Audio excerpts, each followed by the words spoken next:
My name is Jrothwell, and this is my final project for Writing in Digital Spaces.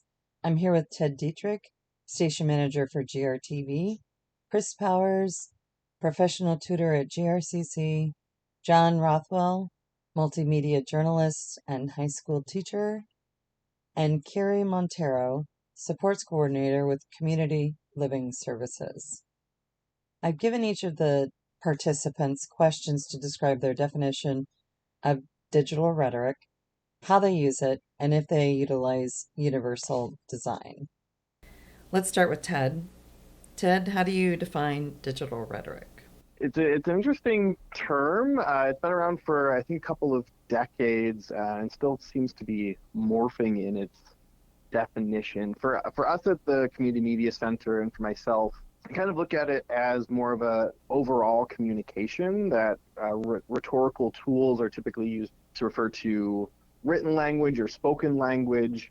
But I think there's a rhetorical element in all media of different techniques and common usage that span different types of media, multimedia projects.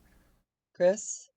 I think of digital rhetoric as how we interact with computers and how we interact with each other using computers. That means that it's pretty wide ranging. That's involved in a lot of what we do, just in daily life and also in business and education. John? Like Chris said, the digital rhetoric nowadays is the use of communication and trying to persuade people to go to your site.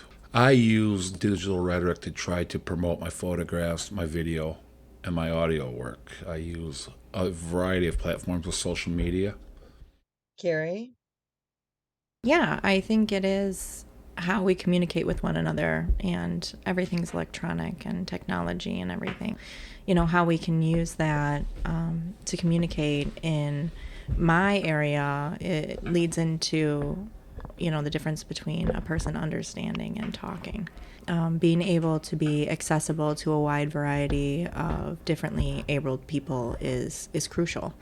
And for me, when I first, started learning in the course, I couldn't get out of my head like emojis and how the frequency of emojis that we use when we're trying to communicate, with a text or with, on Facebook or on a website. Chris, would you agree with that? I mean, do you use emojis or how do you use emojis? I don't use them a lot professionally, but I definitely use them personally a lot.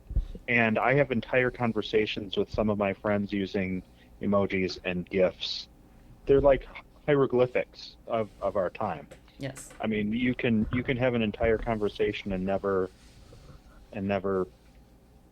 send an actual word in text. Okay, so tell me how you use universal design. Yeah, that can be used too, but more picture oriented and color oriented, and being, the effects seem to get all of my nonverbal friends, when you can put those filters on your call. It's way more entertaining to talk to your sports coordinator when you have an elephant on your face than it is to actually listen to anything that I have to say. We do follow like ADA standards for websites in terms of equity, so making sure that our colors are easy to read and easy for screen readers to pick up the text that's on the screen, making sure that for hearing impaired, visually impaired, that they're able to navigate our website in an equitable way. I'd say in terms of usability, we're actually working on creating a better website than we currently have for usability. I think there's a lot of just you have to sometimes click on multiple links, many links to get to the information that you really need, which can be really frustrating for people who aren't tech savvy. The other thing about GRCC is that we have such a diverse community on campus. Sometimes you need to individualize things. Mm-hmm. I'm not sure that that's exactly universal design, but I do find myself changing the way that I'm discussing or trying to teach someone, trying to tutor someone in something. I try to go to where they're living. Interviewing these professionals just goes to show how extensive and subjective the nature and definition of digital rhetoric remains. Thank you all for participating.